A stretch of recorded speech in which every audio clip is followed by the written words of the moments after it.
Welcome to today's episode of The Heart of the Matter, a program where we talk about real people and real life and real issues. Today's topic is actually about history in the making. We're going to be discussing about Africa's first ever around the world flight, and to make it even more complicated, first ever solo flight by an African, in this case, a young Nigerian. And today we have with us our special guests, Ladi Ani-Mumuney, who is the project director for the Transcend project, and also with him is Ireti Bakare, who is the project manager and marketing manager for the Transcend project. Now, by way of background, the world's first around the world flight was actually undertaken in 1924, where it started and ended in Seattle, Washington in the USA. And that journey covered about 25,000 miles. It took roughly 7 months to complete. Now, since then, around 113 other of such flights have actually been undertaken. However, none of these has ever involved an African. So what we're going to now see is that in a few months' time, a young Nigerian pilot, Captain Ademilola Odujinrin, also known as Lola, will set off from Lagos in a single-engined Cirrus SR-22 airplane to fly solo around the world, making history as the first ever African to undertake such an epic journey. Now, the organizers of the Transcend project have actually cited as their objectives, including to take on and change the narratives about Africa, inspire our youth, so let them see that we can do whatever we want to do, and to support selected charities, especially those that are serving children in the internally displaced persons camps in Nigeria. So those people who have suffered from the menace, the terrorism of Boko Haram. So Ladi and Ireti, welcome. And thank you for taking the time to come and talk to us. Thank you. The first thing is this, look, this is a significant moment in African history. Nobody has done this before. And as we said in the intro, it demonstrates that Nigerians can actually do amazing things when we set our minds to doing this. So Ladi, look, I've known you for over 30 years. We go back, we've been longtime friends, we were in uni together. You used to build model aircraft. Today, you're directing a project where a real plane with a real person is going to be going around the world. So tell me, how far back did this idea come about? And then what has now finally made you say, let's do it? Is it about faith? Is it something else? Tell us your story. Thank you, Opuiyo, and thanks for having us on. To say how far back it goes it's really all about dreams, really, at the end of the day. What you will find is with myself, for instance, I'd always had a passion for flying. And the passion for flying really transcended everything. So whilst we're in university, as you could see, I spent quite a lot of my spare time building model aircrafts, flying model aircrafts in adverse weather conditions. It was self-taught at the time, right? And I suppose this was the similarity that I saw with Ademilola, in that he also had this passion for flying, where in those days the parents more or less guided you to what they wanted you to become, as opposed to what you really dreamt of actually being. And he wanted to become a pilot, and like my parents, his own parents said, well, you had to go to university and blah, blah, blah, which he did do, and studied aeronautical engineering, and also through time sponsored himself because he had this dream to fly. And also the dream was to fly, and also to fly around the world. At that moment in time, it wasn't as to whether he was going to be the first African or the first black or the first. All he wanted to do was fulfill this particular dream. He stuck at it, and 10 years ago started working towards achieving this dream. I got in touch with, I was put in touch with Ademilola through a mutual friend of ours who was in university, a very prominent politician at the time. And what he did mention was the fact that I know someone in the past who developed or had desires towards this dream. And then he put me in touch with Ademilola. I think one of the intriguing things that I found was his determination, his focus, and the fact that he'd received quite a lot of rejections in trying to achieve this particular dream. And for me, 3 years on, we've been at this, we're getting towards the end stage where we can actually take off, has been one of my, should I say, motivation to the project altogether. Of course, we're going to talk a lot more about Lola as he's popularly known, but I want to still dig a little bit into this dream because, I guess from dreams, then real big things do happen. When I looked into the Cirrus SR-22, the plane that you have already acquired to do this epic journey, I discovered something about it, or a few things. It's only a 4 to 5 seater aircraft. I think from nose to tail, it's probably no more than 8 meters in length, about 12 meters wingspan, I think it is. It flies at a maximum altitude of 17,500 feet and cruises at 339 kilometers per hour. That's a small aircraft. And it's going to go around the world. How long is it going to take? And can the thing actually make that journey? You're right. It's a smaller aircraft than we're all used to from a commercial perspective. Indeed, it does carry only about 4 passengers. To tell you a bit more about the Cirrus is actually one of the most successful light aircrafts that's being produced at the moment. It's got a very, very, very good mechanical record history, right? And this particular aircraft, which is registered November 313 Charlie Delta, right, has gone through a lot of modifications for this particular journey it's going to embark on. Like? For example, the range of such an aircraft is usually about 4.5 hours of flight time with maybe about 30-40 minutes reserve. So that must be about fuel? That's about fuel. Okay. That's about fuel.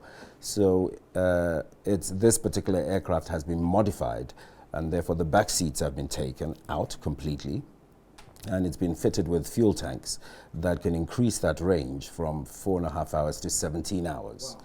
Very important for a particular leg, which is a journey from Hawaii to San Diego across the Pacific. But we'll go into that later on as we begin to explain the journey itself. Also, there have been other modifications that have been done to the aircraft. For instance, there's been the HF radio, which is required in certain parts of Africa, especially when you're crossing over the Atlantic. Those are particular prerequisites you need for the aircraft. And all this has been done with the certification, the right certifications to make sure that they've been done properly and they comply. So it's a compliant aircraft, it's a safe aircraft, even with the additional fuel tanks in the back seats, it's a safe aircraft. And just reminding us again, how long will this journey take end to end? Well, God willing, the plan is that it will take about 6 weeks. Okay. Again, you must remember this is not a race. Yes. What we're trying to do is we're trying to achieve quite a lot of things along the journey as well. 6 weeks, but there are other things that can affect whether or not we do it within that time period or whether we even do it quicker. But let's look at some of those because, in fact, I want to go to Ireti. Ireti, you're the project manager and also the marketing manager for this. Now, as project manager, I expect that you've gone into a lot of the detailed nuts and bolts. A lot of planning must have gone. And a few things I jotted down. Timing, why now? Why not in 6 months' time? A flight control center, someone's communicating with him all the time. Mm-hmm. And I'm sure quite apart even from all the flight controls or the air traffic controllers he has to deal with as he goes from one airspace to another. I'm thinking about Transcend Project here. Mm-hmm. The flight route, why go east and not west or whichever way? You gave us an example of San Diego, etc. Meteorological forecast, the weather, the wind, things like that I'm sure will have an issue. Fuel stops, you've talked about expanding the fuel capacity, maintaining the aircraft, emergencies, what happens if an emergency comes up, financing, people resources, marketing, everything. Give us an insight into that planning. Why do you feel you've got this covered? And this is, you actually mentioned it in there. You said, why now? Yes. Why now is predominantly because of the weather, okay. Because you go into the monsoon season. And I think this flight was supposed to have taken place, last year? Last year, and we moved it to this year. Okay. Again, because of the season and because of resources, but we'll talk about that later. Okay, actually, we're going to have to go to a break now. I'm just being told by my studio, but we'll be right back, so bear with us. Audience, I'm sure that you're already excited by this news, this epic journey, this history in the making. We'll be right back. Stay with us.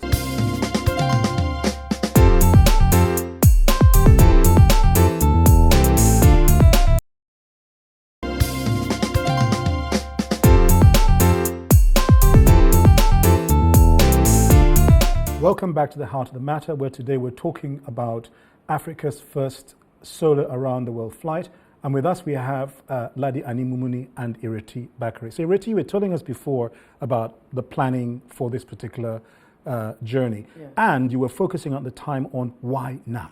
Yes, why now? So we've got to be careful, as you can imagine. He's going to be flying by himself. Yes. We call him Lola, so everybody, that's his nickname, Lola. Or the fall guy, as Ladi, as nickname. Or the fall guy. The fall guy. He drew the short straw. Yes, pretty much. Well, given that I can't fly, so there wasn't much of an option. Yeah. But so Lolo's going to be flying around the world by himself. So we have to be careful of the weather. And it has to be carefully planned. I think the route that Lola and Ladi have decided to take, again, that's deliberate. Because of, I think it's deliberate because of fuel, it's deliberate because of the aircraft, it's also deliberate because of the weather. So that's that. And then you mentioned something else that you were asking me earlier. You said safety, for example, emergency. Right, yes, you mentioned about communication. Communications. Right. Well. The other important thing about communication, yes, he's going to be communicating with us. So we have what I think I'm proud enough to say, sophisticated equipment on the flight, on the aircraft. Yes, we have GoPro cameras and we also have communication equipment. So he's going to have cameras. So as he's flying, absolutely, you'll be taking a record, absolutely, of the journey. Absolutely. Would it be like a live feed that you can, absolutely, broadcast to the world to? Yes, it will be live feeding to us and then we can actually distribute it accordingly, yes. And he's also got communication equipment. So of course he's going to be in touch. I mean, if you work in the office with these two, they never stop talking about this aircraft, really. So I can't imagine them staying away from each other, even though Lola's in the sky, some 17,000 feet above all of us. So so they're going to be communicating throughout. Also, when you do this sort of journey, this sort of challenge, you have to report to base, so to speak. So there are certain places that he has to land at, that he's going to have to sign, if you like a diary, a checklist to say, you know, I was here, and then I'm taking off at this time. Now, is that a function of your control and planning, or is that maybe something to do with, say, airspace regulations? You know, when you're flying from one territory to another, you'd actually have to check in. Is that why that he has to? Yes, I think that's how this thing is. I mean, Ladi can talk to you in more detail about it, but that's actually how it is done, is that you can imagine, I can choose to take off today and say I'm doing all these things. If nobody writes it down, nobody's recording it, who knows whether I'm doing it? Do you see what I'm saying? Let's ask Ladi, because you talked about why the particular route, the impact on fuel and other things. One of the things I'm aware is that some of these flights maybe have stopped at 5 different continents. Some have actually done maybe less, or maybe even more, for all I know. How many continents will Lola be flying through? And why did you choose that number versus what other people have done? We're going to be flying on 5, we're going to be touching on 5 continents.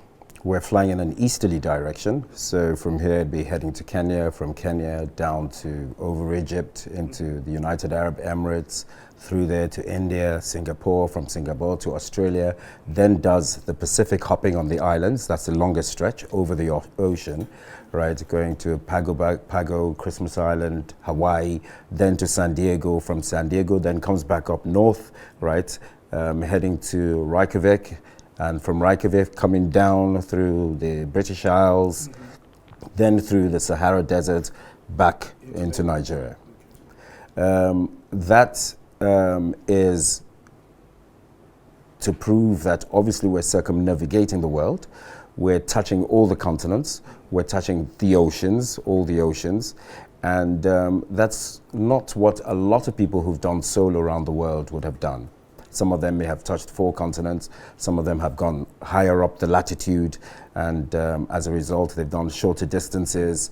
But nevertheless, right, we've done this particular route in order to make sure that we actually are the first in there. I'm curious, and I wouldn't be surprised if our viewers are too. You talked about starting in an easterly direction. Why easterly? Why didn't you, for example, fly west through West Africa, the Canaries, and that way, as opposed to going the way you're planning to do it right now? I think in terms of logistics, in terms of the Earth's rotation, it's much easier to travel down going eastwards than traveling the other way, around the other way. So that's one of the reasons why we've chosen that particular path. But I want to come back again to the issue of safety. Yes. You'd asked that question earlier on. There are 1 or 2 things which we've actually done in the preparation, right? And this preparation has been going on for about 3 years in earnest. right? And part of the preparation, for example, and we hope by God we don't have to use any of these things that we're preparing ourselves for, but we're preparing that if he has to ditch in the oceans, right? So he's got a life raft, he's got a survival kit, he's got, and in the survival kit, there's how to make fresh water and so on and so forth, because you never know how long you'll be in the ocean for before you're rescued. We're also making sure that we speak to all the countries we're going to be going to, right, in order to make sure that we preempt them of this particular project beforehand. So these are the sort of preparatory things that we're doing to ensure that this project is done safely. In terms of the logistics, in terms of the fueling, there's a lot we have to do in terms of pre-arrangement, pre-buying of fuel. There's going to be 27 to 29 stops in this journey, and all will require fueling at some point in time. So these are the things that we've been looking at through time. And then, look, let's come back to you, Ireti, because again, you're looking at the nuts and bolts and all the planning, the logistics and all that. Whilst doing this, have you come across anything that was like, whoa, it's a big surprise, a big shock? Yes. Tell us about I it. think, again, and I hate to sort of pass the buck, but Ladi and Lola will tell you some of the experience they've had. Yeah. So, of course, they didn't just choose this aircraft, this particular aircraft. It took a long time, and they traveled around the world. In particular, America. So they were going back and forth to America. They started with one aircraft and decided on another type before finally deciding on this one. So you can imagine the amount of people they met along the way. So you always hear all these crazy things about Americans and Africans. I'll let him tell you that story. So you go from the sublime to the ridiculous, really. So I think for me, on a personal level, I think the biggest thing that I've experienced so far is when somebody said to me, he wants to fly. What's doing him? Who in the village is pulling him? And I said, well, who in the village is pulling you to me to do what you're doing? And I think that's the one thing, perhaps not surprising the most, but it did take me aback. And it took me aback because not just what was being said about what I thought was a beautiful, forget the whole sort of physical, sense of it all, the beautiful challenge that this person was doing, because what more is more beautiful than flying, just being free to fly without border and just take off, and be at one, with the earth. But it was also from somebody who I didn't expect that sort of sentence from. The Bible in Hebrews 11:3 tells us that, in as much as we have the confidence that God created the world, so we know that the origin of the physical is in the invisible. So whatever we do in this earthly plane, there's a spiritual dimension to it. The other thing as well is that the Bible tells us that we can do all things through Jesus Christ who strengthens us. And I think it's important to understand there's that spiritual side, that faith side, that belief. What is impossible for man is not impossible for God. Now, I think I'm getting a cue for a break right now. So we're going to go for a break right now. And we'll be right back. Stay with us.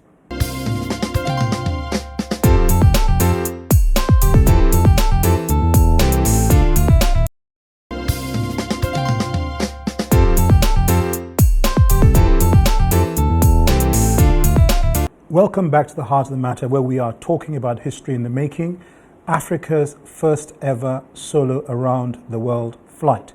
And with us today is Ani-Mumuney and also Ireti Bakare. Ireti, before we went on a break, you were telling us about this awesome testimony of a young man previously suicidal because he hadn't been able to get through WAEC, and then he'd heard about what Lola was going to do with his flight, what Transcend Project is all about, and he was inspired, and he's, I would expect, changed? Yes, I think he went on. I mean, he was inspired to do it, wasn't he? Yeah, he was inspired by that, and he went on and studied much better this time round, and he passed. Awesome. So it was a success story, and it meant that we touched somebody out there. Fantastic. Fantastic. But I think there's a message that comes out of that, yes, in the sense that, you see, when you're sending, it's when you throw goodness out in the world, yes, you really don't know where it's going to land. True. And, we all look at each other every day, sort of going about our business, thing, oh, hello. Often when you say hello to somebody and they say, you say, how are you? They say, I'm fine. Yeah. That's really all we expect them to say, because we haven't got time to listen to each other's woes and worries. But somebody somewhere sitting in their bedroom, yes, and reading a story of a journey. You know, Lola himself has had, you know, he's had to go back. He's had to go and work in corporate. He's had to do other things. He got married. He's got a family. You know, he needed to feed them. All the time, he kept this dream in his back pocket and not forgetting. And between him and his God, he kept it going. Like, Father, Lord, I know I will come back to this, but in the meantime, I need to continue in this path. You know, and that's what's happened. And I think that's part of the message that goes out there with this boy in particular. You know? It is awesome. You see, look, again, so I'm getting scriptural here again. I mean, the Bible will tell you in Ecclesiastes 3:11 that, you know, everything occurs in its own time that is beautifully appointed by God. Indeed. You know, everything has its time. And, you know, when God decides to move, you know, his ways are not like our ways. And it could have been just that one guy he wanted to touch through this. And my prayer is that many other people will be inspired and their lives will be touched positively through this. But let's move on. I want us to talk more about Lola himself. Look, flying around the world and in a flying around solo in a single engine aircraft, that is no small feat. Let's try and picture this young man. He will be alone in that cockpit. Yes, you'll be talking to him, you know, on the communications. You'll have, you know, other contact with air traffic control, etc. But he'll be alone for times, you know, hours on end sometimes. That requires a lot of courage. That requires, I think, some inner strength, something driving him. So that leads me to want to know more about Lola. Describe this young man. Ladi, you met him and you guys decided to do this. Who is he? One of the first things, if you ask me to describe Lola in one word, right, I'd say he's a very determined gentleman. He's got a very, very strong faith. He comes from a background with strong faith, discipline in the background, right? And I think that has helped mold this particular gentleman. He's also been fortunate that within that background, they've also allowed him to be able to try and achieve his dreams. And by saying allowing him to achieve his dreams, I'm talking about the fact that they've not conformed to the societal, traditional norms and so on and so forth. He's very passionate, very dedicated, very, very focused. He's been like this, and for some people, they might find that a bit unnerving, right? But nevertheless, he focuses. This is what I can actually say about Lola. If I can come in there, Lola is possibly what you would call a fearless daredevil. Yes. Really. On that score, I was actually about to say, maybe I've got this wrong somewhere, but I understood that he has been involved in aeronautical racing? That's right, yes. Yes, and acrobats and, you know, those people that turn the aircraft flip the planes upside, loop the loop and all that sort of stuff. Yes, loop the loop, yes. Yeah. And having said that, he's done all these wild things, right? But you can't really go around having this dream. He's married.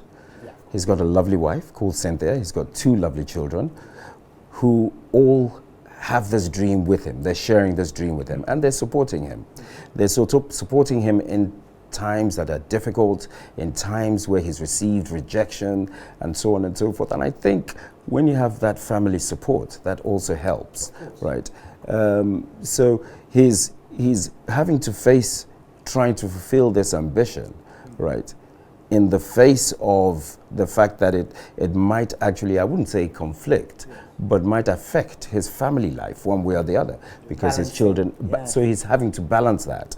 So that I think, you know, brings out the sort of character that Lola is. He sounds like a very special young man, an inspirational young man. He is, I have to say.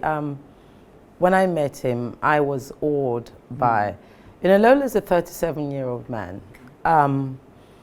You know, so he's perfectly an ambassador for, you know, Africa and Nigerian youth at, you know, aspirational sort of youth that we sort of go on about, and we say, you know, 70% of Nigerians are below 40, as they say. But when you meet Lola, what gets you, it's not his age, is, like Ladi said, is the commitment, but also somebody who is committed and confident, but also quite happy to be led. So that really gets to me about, in fact, I'm feeling quite emotional. But at the same time, he balances, he's got this sort of, he's totally committed to his family. And so he balances that. So he's on Skype, he's on the telephone all the time. He was here, and he's on the telephone, he talks to his wife throughout the day. The minute he and I met, literally, he gave me the phone. It's right, somebody wants to meet you, and he gave me the phone, and I had to meet her on the phone, kind of thing. So immediately, I felt close to her. I felt closer to him by being close to her, and the kids and everything. So that's one thing about Lola. But I think also as a young person, there is, yes, you can say, he's still got to mature, but there is a maturity that comes with having that balance. The balance to be able to provide for your family, the balance to stay focused to your family and to your dreams, but the balance to stay committed. And of course, Ladi will tell you, they've had many knocks along the way, many, many, many knocks. But at no time did he get swayed or put off in any way. He just kept thinking, what, somewhere along the line, I'm going to meet the right person. And also, of course, perhaps as a person of faith, he does understand that everything has its own time. As we say, God's time is best, and that time is now. I want us to get back into a bit about, all right, we've got a strong guy like Lola, you've done a lot of planning, this is truly an exciting prospect, it's awakening passions, I'm sure, in many other Africans, it's inspired people as well. But it can't be easy putting all of this together. You need resources, people planning these things, you need financing to do this. Very typically, and it's not the first time something like this has been done around the world. It's just the first time for us in Africa and definitely in Nigeria. You need financial backers, you need sponsors, you need maybe other third-party contributors, you need maybe people advertising, with you, etc., all to raise capital. And no doubt you need to have that strong belief in yourselves, which from everything I can tell, including Lola, you believe you can pull this thing off. But that magical question for me is, do you have enough of all the other resources, financial, the people, everything you need to get this thing done? And you mentioned at the beginning, Ireti, that the timing is critical. Now, because of the weather, is the time to go. And I think you're looking at about April, maybe, April. To get this going. So that window is short. So how are you doing in getting the support? How far have you gone? I'll tell you what we have a lot of. We have a lot of commitment. We have commitment in abundance. We have hard work in abundance. We have determination, I think, in abundance. What we don't have in abundance is cash money. And that's really where we need help. As you can imagine, a project of this sort really does take a huge amount of funding. Unfortunately, Ireti and Ladi, time is never sufficient when you want to extol the virtues of something wonderful like this that you're doing. But I want to give you, Ladi, a last word. If you look straight in the camera, tell people exactly what you want them to do. This is a project to fly around the world. It's going to be the first African to fly solo around the world, originating from Africa and terminating in Africa. What this means is that it's going to speak to Africans and Africans in diaspora, Nigerians in particular. And it's also showing us that we can actually fulfill our dreams. It shows that if you dare to go and actually go beyond your limits, you can actually achieve what you want to achieve through determination, through singularity of purpose. This is the message I'm trying to give out there. And how are we going to do this? I'm hoping that by speaking to the audience out there, that you can actually follow us through www.transcend.ng, and we can actually tell you how you can help us. You might donate financially. There's no small amounts or large amounts that you have to do towards this. And also, we would like you to engage in all your social media handles that you can come across, because I believe that a dream shared is a dream for two people or more. And that actually eases the problem, right? And it also eases our financial burden at the end of the day. That's what I'd really like to get out there to everyone. Thank you, Ladi. Well, viewers, you've heard it all today from Ladi, Ani-Mumuney, and Ireti Bakare from the Transcend project about this awesome, daring, courageous plan to fly solo around the world in a single engine aircraft. You've actually heard also about Captain Lola, who will be the one actually in the cockpit of that aircraft. But you've heard that it's a bit more than just a dream. It did start as a dream, but it's a dream that's turned into a passion. You might even argue and say it's a movement among some people. It's a dream that has involved a lot of detailed planning. There's a lot more to this than just getting into an aircraft. And it's a dream that is inspired by faith and by belief, not just in the fact that the flight can be done. It's also about raising awareness about Africa. It's about changing our narrative. It's about demonstrating that we as Africans can actually do what has been done by many other people as well. It's our own coming of age, so to speak. But of course, more time and more energy and more resources, financial and otherwise, are required to support this laudable venture. Charities will benefit, especially charities serving children in IDP camps in Nigeria. So please let your hearts be touched, be part of this movement, make something of this. This is truly the heart of the matter. It's truly about real people, about real life, dealing with real issues. So until next time, stay blessed and see you again.